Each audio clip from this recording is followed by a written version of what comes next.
ಒಂದಲ್ಲ ಒಂದು ವಿಚಾರಕ್ಕೆ ಬೀದರ್ನ ಬ್ರಿಮ್ಸ್ ಆಸ್ಪತ್ರೆ ಸುದ್ದಿಯಲ್ಲಿರುತ್ತೆ. ಈಗ ಅವ್ಯವಸ್ಥೆಯ ಆಗರವಾಗಿದೆ ಬ್ರಿಮ್ಸ್ ಆಸ್ಪತ್ರೆ. ಅಧಿಕಾರಿಗಳ ನಿರ್ಲಕ್ಷ್ಯಕ್ಕೆ ರೋಗಿಗಳು ಪರದಾಡ್ತಾ ಇದ್ದಾರೆ. ಬ್ರಿಮ್ಸ್ ಎಮರ್ಜೆನ್ಸಿ ವಾರ್ಡ್ ಸಂಪೂರ್ಣವಾಗಿ ನೀರುಮಯ ಆಗಿದೆ. ಅವ್ಯವಸ್ಥೆಯ ಆಗರ ಆಗಿದೆ ಬೀದರ್ನ ಬ್ರಿಮ್ಸ್ ಆಸ್ಪತ್ರೆ.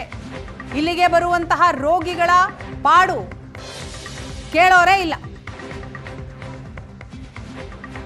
ಬ್ರಿಮ್ಸ್ ಎಮರ್ಜೆನ್ಸಿ ವಾರ್ಡ್ ಈಗ ಸಂಪೂರ್ಣವಾಗಿ ನೀರುಮಯ ಆಗಿದೆ. ಶೌಚಾಲಯದ ಪೈಪ್ ಒಡೆದು ಐಸಿಯುಗೆ ಆ ನೀರು ನುಗ್ಗಿದೆ.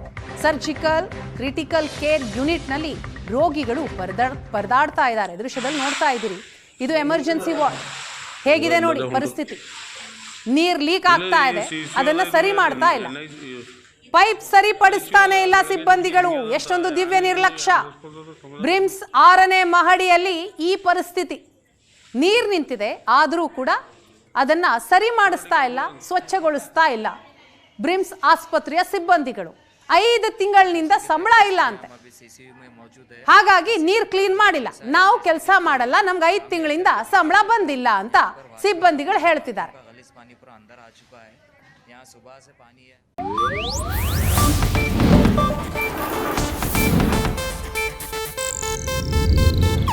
ಇದು ಏಷ್ಯಾನೆಟ್ ನ್ಯೂಸ್ ನೆಟ್ವರ್ಕ್ ಪ್ರಸ್ತುತಿ.